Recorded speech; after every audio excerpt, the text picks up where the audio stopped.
सभी के जीवन में हमारा कुछ ना कुछ प्लानिंग्स होता है और उसके अनुसार हम कुछ अपने जीवन में करना चाहते हैं, लेकिन ये कोई ज़रूरी नहीं कि जो भी हम चाहें वो हो ही जाए, क्योंकि हमारे पीछे प्रकृति का भी एक हमारे लिए बेस्ट प्लानिंग होता है। फ्रेंड्स, आज आप सबको कुछ इसी तरह का एक कहानी आपको सुनाते हैं जो कि the iron lady of Pakistan यानी कि मुनीबा मज़ारी का है।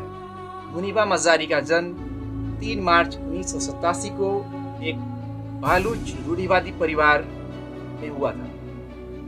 मुनीबा को बचपन से ही उनके पेरेंट्स ने ये सिखाए थे कि बच्चों को जो माँ बाप कहें वो बात मानना चाहिए, और जब वो सिर्फ 18 वर्ष की थी तो उनको शादी के लिए बोला जाता है। वो शादी के लिए इच्छुक नहीं होती, फिर भी जो उन्हें शिक्षा मिली होती है बचपन से उसके अनुसार वो अपने फादर के बातों में हाँ कर देती हैं और उनका शादी हो जाता है। शादी होने के बाद हस्बैंड के साथ जो उनका रिलेशन जो चलना चाहिए वो नहीं चल रही होती है। शादी के 2 साल बाद वो अपने हस्बैंड के साथ कार में बैठकर क्वेटा से रहीम यार खान के लिए जा रही होती हैं। उनका हस्बैंड कार ड्राइव कर रहे होते हैं और ड्राइविंग के क्रम में उनके हस्बैंड को झपकी नींद सी आ जाती है और फिर जहाँ कार एक्सीडेंट होता है वो उसमें से कूदने में सफल हो जाते हैं, लेकिन मुनीबा कार के साथ ही खाई में जा गिरती है। वहाँ गिरने के बाद जो वहाँ के लोकल्स होते हैं वो मुनीबा को निकालना चाहते हैं। मुनीबा इसी में बुरी तरह से फंस गई होती है और बहुत बुरी तरह से घायल हो गई। जब उन्हें स्थानीय लोग गाड़ी से खींचते हैं बाहर निकालने के लिए, उस क्रम में पहले से उनका बैकबोन इंजर्ड हो ही गया रहता है और उसमें 3 वर्टेब्रा फ्रैक्चर्स भी हो जाते हैं। उनके दाएं हाथ के जो रेडियस अल्ना है वो भी फ्रैक्चर हो गया होता है।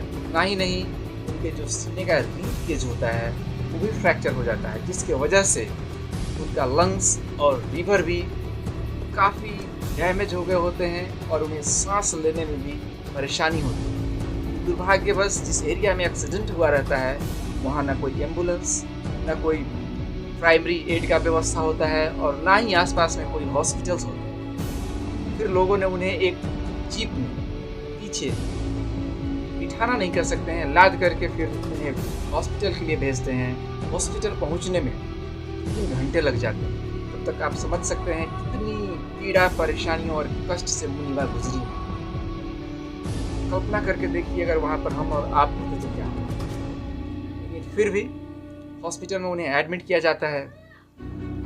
हॉस्पिटल में 2.5 महीने वो एडमिट रहती है और वहाँ एडमिट होने के बाद वो हॉस्पिटल के उजले 4 दीवारी और अपने लगाए गए उजले वस्त्र को देख देख कर वो बोर हो गई रहती है। एक दिन डॉक्टर आता है और डॉक्टर उन्हें बोलते हैं कि मुनीबा, आप एक आर्टिस्ट बनना चाहती थी लेकिन आप हाउसवाइफ बन के रह गई। लेकिन अब तो लाइफ ही ऐसा हो गया कि आप अपने हाथ से कलम भी नहीं पकड़ सकते। फिर मुनीबा ने बोला इट्स ऑल राइट। दूसरे दिन फिर वही डॉक्टर आते हैं और बोलते हैं मुनीबा, अब आप अपने पैरों पर खड़ी नहीं हो सकती। मुनीबा बोलती है ओके इट्स ऑल राइट। तीसरे दिन डॉक्टर आते हैं और बोलते हैं मुनीबा, आपके मल्टीपल फ्रैक्चर्स के कारण से हम लोगों ने जो आपके बोन्स को सेट किया है उसमें बहुत सारे टाइटेनियम का यूज किया है, आयरन प्लेट्स का यूज किया है, जिसके वजह से आप भविष्य में किसी बच्चे की जन्म भी नहीं दे सकते। मुनीबा बोलती है वहाँ पर वो डिवास्टेट हो जाती है, टूट सी जाती है। फिर वो अपनी माँ से बोलती है मैं जिंदा क्यों हूँ, मैं मर क्यों नहीं गई। वो अपने अस्तित्व पर क्वेश्चन करती है, मन ही मन अफसोस करने लगती है कि मैं मर गई होती तो बेहतर, मैं जिंदा क्यों। उनकी माँ बोलती है घबराओ मत, तुम्हारे लिए प्रकृति ने बेस्ट सोचा, इसलिए तुम हॉस्पिटल्स के बेड पर वो रह रहे मुनीबा ने एक दिन अपने भाई को बोली मेरे लिए कुछ पेंटिंग्स के सामान कैनवस ला दो। भाई ने भी कैनवस ला करके दिया। उसके बाद वो हॉस्पिटल के बेड पर लेट करके ही कुछ पेंटिंग्स ड्रॉ करना शुरू करती है। उस पेंटिंग्स में वो अपने जो मनोदशा, अपनी जो मनोभाव होती है, उस चीज़ को ड्रॉ करती हैं और पेंटिंग्स लोगों के द्वारा काफ़ी पसंद किया जाता है, काफ़ी तारीफें होती हैं पेंटिंग्स। उसके बाद 2.5 महीने के बाद मुनीबा हॉस्पिटल से डिस्चार्ज होती है। वो घर जाती हैं, लेकिन उनके बैक में इतने सारे अल्सर्स हो गए रहते हैं, बैठना नामुमकिन सा होता है। डॉक्टर उन्हें काफ़ी लंबे 2 वर्षों के लिए बेड पर लेटे रहने का एडवाइस देते। वो सोचती हैं कि अब मेरा जीवन दूसरों के दया पर तो नहीं चलेगा, और वो चाहती नहीं थी कि उनका ज़िंदगी किसी की दया पर चले। वो खुद संघर्ष करना चाहती थी, वो फाइट करना चाहती थी अपनी ज़िंदगी के साथ और आगे बढ़ना चाहती थी। उनके मन में कुछ डर भी थे। पहला डर कि वो सोचती थी पहले से ही मेरे हस्बैंड का साथ में उतना अच्छा नहीं था, अब वो मुझे कहीं डाइवोर्स कर दे। एक दिन हुआ वही, वो सुनती हैं कि उनके हस्बैंड दूसरे शादी करने जा रहे हैं। अपने हस्बैंड को टेक्स्ट करती हैं, मैसेज करती हैं, all the best for your new life.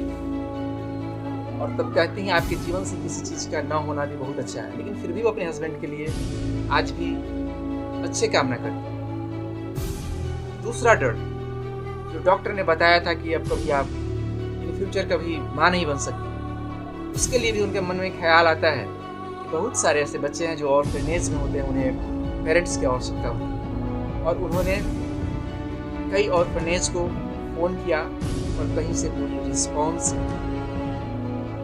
2 सालों के बाद एक जगह से उन्हें कॉल आता है, इज दिस मुनीबा मजारी? कहती यस मैम, आप बच्चे के लिए बोली थी, हमारे पास एक 6 मंथ का लड़का है, क्या आप ले जाएंगी? बोलती हैं हाँ बिल्कुल। और वहाँ वो पहुँचती हैं जहाँ से फोन आया रहता है उस जगह पर। तो वहाँ जाती हैं तो उन्हें वहाँ का गार्ड्स देखता है, सिक्योरिटी गार्ड। उनके मन में ही लगता है कि हो सकता है कि ये भी सोच रहा होगा, जैसे कि गार्ड उन्हें नीचे से ऊपर की ओर देख रहा था। मुझे लगा कि ये गार्ड भी सोच रहा होगा कि डिसेबल्ड है, लेकिन बच्चे को कैसे पालेगी, कैसे पाल पोस करेगी? मुनीबा भी कहती हैं लोग जब उन्हें डिसेबल देखते हैं उनके मन में होता है I am differently abled. Disabled नहीं, डिफरेंटली एबल्ड। फिर गार्ड भी बोलता है कि you are the perfect mother, आप एक अच्छी माँ साबित हो सकती है। और बच्चे को लेकर के घर आ जाती हैं, उसको देख रेख करती हैं, उसका केयर करती हैं। उसके बाद उनके मन में ये आता है कि मैं पब्लिक को फेस करूँ, मुझे घर में ही नहीं रहना चाहिए, मैं पब्लिक को फेस करूँ, मैं लोगों में जाऊँ, अगर लोग कुछ कहते हैं तो उन चैलेंजेस को मैं फेस करूँ और आगे बढ़ूँ। ठीक ऐसे ही वो जाने लगती हैं। उनके पास बहुत सारे कंपेन्स जो चलते हैं गवर्नमेंट के द्वारा, NGOs के द्वारा, उसके लिए उन्हें कॉन्टेक्ट किया जाता है, पर वो एक्सेप्ट नहीं करती। वो एक्सेप्ट करती हैं पाकिस्तान के national television as an anchor. वहाँ पर वो प्रोग्राम होस्ट करती हैं और वो वहाँ पर काम करती हैं। तो उनके मन में ये चल रहा तो होता है कि अगर मैं किसी कैंपेन के लिए बोली तो हो सकता है किसी पोलियो के ऐड में मुझे दिखाया जाएगा और लोगों को कहा जाएगा अगर आप अपने बच्चों को पोलियो का 2 बूंद नहीं दिए तो हो सकता है आपका बच्चा मुनीबा मजारी की तरह हो जाए। इसलिए उन्होंने उसे एक्सेप्ट नहीं किया। फिर उसके बाद उन्हें UN ambassador to the Pakistan नियुक्त किया। मुनीबा मजारी एक मॉडल, मोटिवेशनल स्पीकर्स और भी बहुत सारे रोल अपने लाइफ में अब तक अदा कर चुके हैं। उन्हें कई सारे अवार्ड से नवाजा जा चुका है। तो यहाँ पर अब बात आती है कि अगर उनके जगह पर हम सब होते, मैं होता, आप सब होते तो क्या करते? हो सकता है कि हम टूट जाते, हम सोचते कि ज़िंदगी ने हमारे साथ कितना बड़ा नाइंसाफ किया है, लेकिन मुनीबा इतना कुछ होने के बाद भी नहीं टूटती, वो आगे बढ़ने का सोचती हैं, वो फाइट करती हैं, अपने जीवन से संघर्ष करती हैं, और प्रकृति आखिर सफल बनाती है। वो व्हील चेयर पर बैठकर मॉडलिंग, एंकरिंग सारी काम, इसलिए मुनीबा मजारी के जीवन से हमें ये प्रेरणा मिलता है कि हमें अपने जीवन में आ रहे कठिनाइयों से लड़ना है, कठिनाइयों के आगे हमें सरेंडर नहीं करना है।